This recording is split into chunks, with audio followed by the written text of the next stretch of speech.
Thank you for joining us today on our study on how to excel in selling.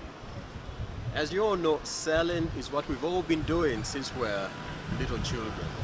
But right now we are at a point where we want to be master salespersons. People who sell and close deals exponentially, that you do not spend 10 hours working on a deal that is not going to be any fruitful.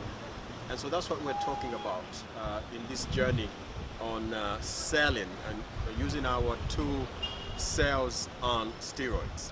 Welcome, my name is Eddie Ivan Kaweda and I'm a coach here at Solutions Africa, and I'm happy to be working with you on this journey.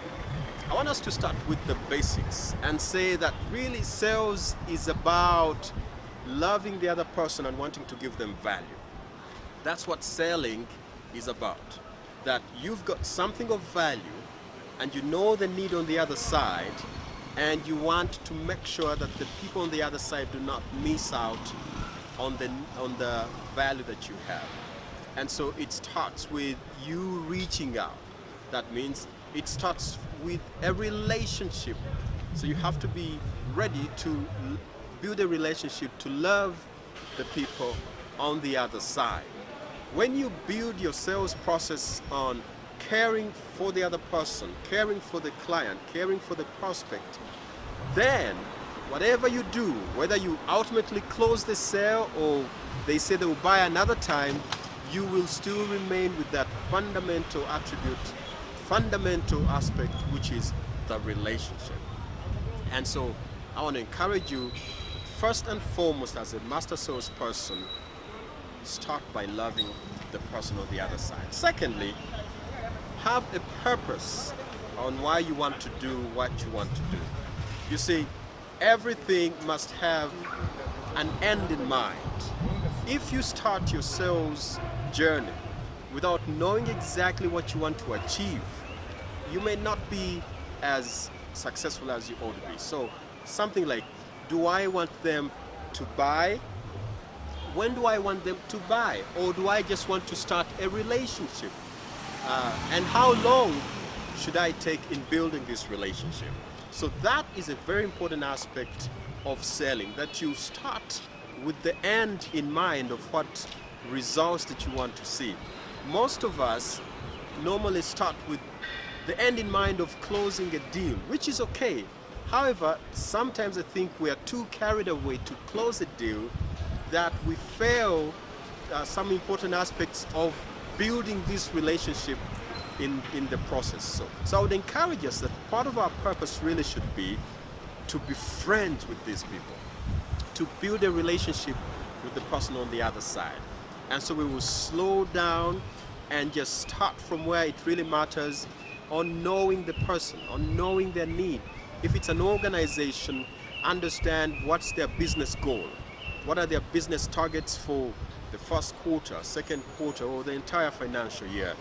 And then, get interested in the person themselves and find out how you can support them where they are at. So purpose of your relationship, purpose of you starting this business experience, sales experience, is very important. Third, and it's also very important, is the aspect of self-leadership or personal effort. Every good salesperson does not wait to be told to sell. Every good salesperson understands that sales comes from within. Selling is a desire that starts from within, and you push yourself and you lead yourself and you guide yourself. You do your own research. We shall talk a lot about this in the coming chapters of our interaction. You do your own planning. You understand who it is on the other side that you want to meet. You understand their likes and dislikes, and you go ahead and lead yourself. You go ahead and prepare to get in touch with people. So self-leadership is very important.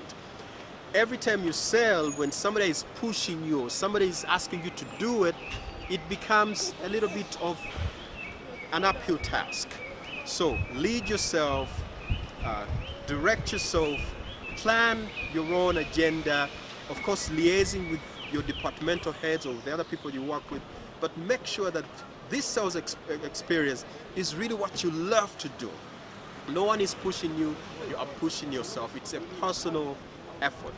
Number 4, to win on this sales journey is the idea of the attitude.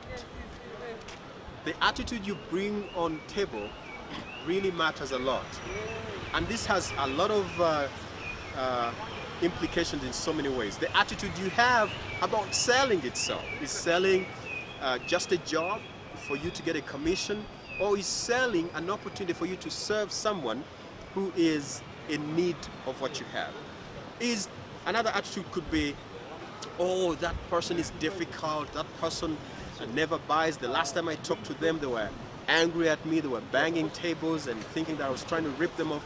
So what is the attitude that you have about the client or the prospect that you want to reach out to? And so that's very, very important that you decide to have a positive attitude, to know that you're going to meet a friend. You may not even know them, but you know you're going to meet a friend. Secondly, that you've got value that they'll find beneficial to take on, to grow their business and to grow their organization, to grow their company.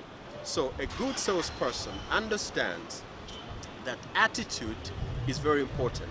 Now, John Maxwell has reminded us that, attitude is not everything, but if there was everything equal and two people want to do something and all factors are equal, if one has a better attitude, a brighter attitude, that person surely will be more successful than the one who is negative. And so attitude is very important, but also understanding that attitude is what you yourself create. Things happen around us that may dampen our attitudes. So again, it's important that you understand that this is, a great opportunity to serve. And so you go out and serve. Just to conclude, there are so many other things we'll talk about, but just for today, the other thing I want to remind us on this journey of selling is the idea of persistence. Okay? Many of us believe that because I have a good product, so people will be jumping on it and buying it immediately.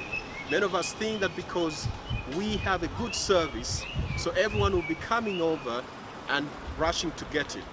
No, it doesn't happen like that. Selling takes time. Selling grows. It's like a relationship. When you first meet your boyfriend or your girlfriend, you start to grow that relationship. Sometimes they act a little cool around you, okay? But you know that you can make this thing work. It may take a month, it may take 2 months, it may take years, but ultimately this relationship gets to work. The same applies with selling. Selling takes time. It is a journey of being known. It is a journey of being liked.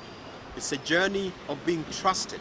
Now, to achieve those 3 major aspects requires a persistent individual. You have to understand that this is not an 100-meter dash, that you're going to be able to go and hang in there for a little longer. Now, some sales experiences happen very fast because probably you find when the client is hungry for something and they want it. But what my experience has been in the last 10 years of selling and connecting officially with organizations is selling takes time, selling matures. So have that endurance, have that tenacity to not give up so early. Research has shown that many salespersons give up on the, just before their 5th appearance before the client. And yet most deals are closed sometimes after the 8th interaction with the client, or sometimes even after the 11th interaction with the client, through emails, through phone calls, through personal visits, and all that. Thank you so much for joining us. There's a lot that we'll be talking about regarding selling, but remember, selling is a great opportunity for you to serve and add value to other people. And let's keep talking about this.